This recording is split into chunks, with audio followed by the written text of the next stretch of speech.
Você sabia que o desenho Marsupilame, aquele que passava no Disney Cruise e também no Disney Channel, teve apenas 13 episódios? Pois é, e mesmo assim ele ficou sendo reprisado como se tivesse dezenas de temporadas e a maioria das pessoas, a maioria das crianças na época, sequer percebeu. Mas se você não sabe, a história do Marsupilame não começou ali no Disney Cruise. Ela começou muito tempo antes da Disney sequer pensar em poder transformá-lo em desenho animado. Então, se você quiser relembrar um pouquinho dessa história, já deixa o seu like aqui, se inscreve no canal para continuar curtindo os nossos vídeos e vamos nessa, relembrar um pouquinho a história do Marsupilame. O personagem ele foi criado em 1952 pelo cartunista André Franquin, um dos maiores nomes dos quadrinhos franco-belga. Ele surgiu originalmente como um personagem secundário nas histórias de Spirou e Fantasio, publicadas na revista Spirou. Na época, ninguém imaginava que aquele animal amarelo com pintinhas pretas e uma cauda absurdamente longa se tornaria um dos personagens mais icônicos dos quadrinhos europeus. Mas aconteceu. O personagem era inteligente, brincalhão, curioso e principalmente extremamente expressivo. O Marsupilame rapidamente conquistou o público europeu, mesmo quase não falando palavra nenhuma nos quadrinhos, né? Nos quadrinhos, ele se comunicava praticamente por sons e pelo aquele famoso bordão.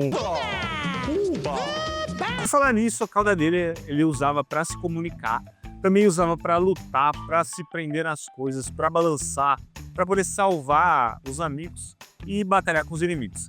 O Marsupilame ele vivia na floresta tropical de Palômbia, um país fictício inspirado na Amazônia.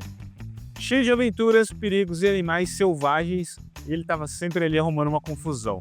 E foi justamente esse clima de selva e esse conteúdo caótico que ajudou muito a construir o carisma do personagem. Com tanto sucesso, nos anos 80, o Marsupilame ele finalmente ganhou sua própria série em álbuns e quadrinhos, deixando de ser apenas um coadjuvante e se tornando o protagonista absoluto dos seus quadrinhos, das suas aventuras. Foi aí que, alguns anos depois, a Disney entrou na história. Foi no ano de 1992 que o Marsupilame ele ganhou sua primeira adaptação animada, inicialmente como parte do programa Raw and Teenage. No ano seguinte, em 1993, ele ganhou uma série própria exibida pela CBS, mas essa versão era bem diferente dos quadrinhos. A Disney, ela americanizou o personagem e o Marsupilame ele passou a falar frases complexas, algo que não acontecia nos quadrinhos. E aí ganhou personagens criados exclusivamente para o desenho, como por exemplo o gorila Maurice, o elefante Stuart e o jaguar Eduardo, sem falar do caçador Norman.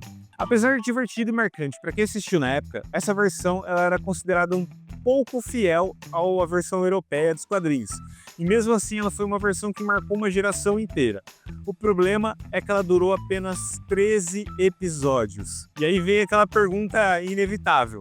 Mas, se está fazendo tanto sucesso na Europa, se o desenho começou a fazer tanto sucesso, por que a Disney não continuou com o desenho?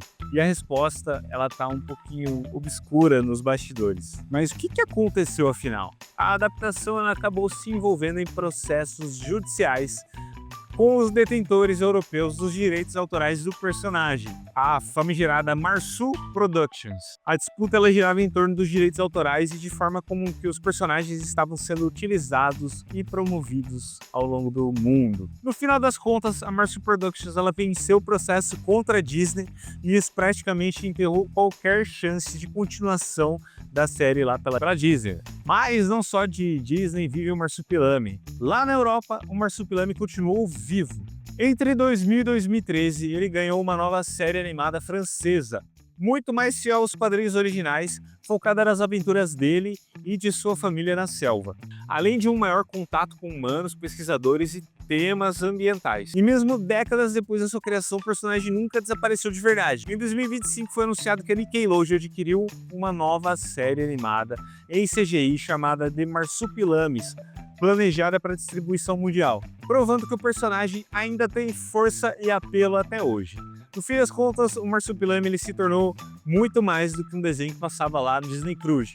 Ele é um ícone dos quadrinhos europeus, com milhões e milhões de álbuns vendidos em diversos idiomas e é um exemplo raro de personagem que conseguiu unir humor, aventura, ecologia, carisma sem precisar dizer uma palavra sequer lá nos quadrinhos. Se você gostou de relembrar um pouquinho do icônico desenho Marsupilame e descobrir que ele só tinha 13 episódios e também saber por que ele foi cancelado, já deixa aqui seu like, se inscreve no canal para mais conteúdos nostálgicos. Nós publicamos vídeos novos todos os domingos. Muito obrigado pela sua audiência, eu te vejo no próximo vídeo, até mais.